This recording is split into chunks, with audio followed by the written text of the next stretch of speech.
உண்மையான அழகு. ஒரு அடர்ந்த காடு. அங்கு ஒரு மயில், புறா மற்றும் விலங்குகள், பறவைகள் எல்லாம் தங்களுடைய வாழ்வை நன்றாக வாழ்ந்து வந்தது. அதில் மயில் மட்டும் தனது அழகைக் கண்டு மிகவும் பெருமைப்படும். இந்த உலகத்திலேயே அழகான தோகை எனக்குத்தான் இருக்கிறது என்று அது எப்போதும் கர்வத்துடன் நினைத்துக் கொள்ளும். ஒரு நாள் அந்த மயில் தண்ணீரில் மீன் பிடித்துக் கொண்டிருந்த கொக்கை பார்த்தது. கொக்கின் வெள்ளை நிறத்தையும் எளிமையையும் பார்த்து மயில் ஏளனமாக சிரித்தது. ஏய் கொக்கே, நீ பார்க்க எவ்வளவு மங்கலாக வெளுத்துப் போயிருக்கிறாய். உனக்கு என்று அழகான நிறமே இல்லை.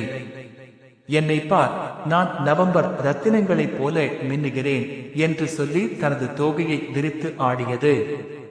அதற்கு கொக்கு மிகவும் அமைதியாக பதில் சொன்னது. உண்மைதான் மயில் தோழனே, உன் தோகை காண்பதற்கு மிகவும் அழகாக இருக்கிறது.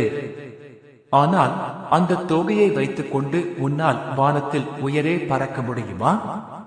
இதை சொன்ன கொக்கு தனது பெரிய சிறகுகளை விரித்து வானத்தில் உயரமாக பறந்து சென்றது. ஆனால் மயிலால் தரையிலிருந்து சில அடி தூரம் கூட தாண்ட முடியவில்லை. கொக்கு மேலே இருந்தபடி சொன்னது, உன்னுடைய அழகு உன்னை அலங்கரிக்கலாம், ஆனால் என்னுடைய திறமைதான் என்னை சுதந்திரமாக பறக்க வைக்கிறது. நீதி.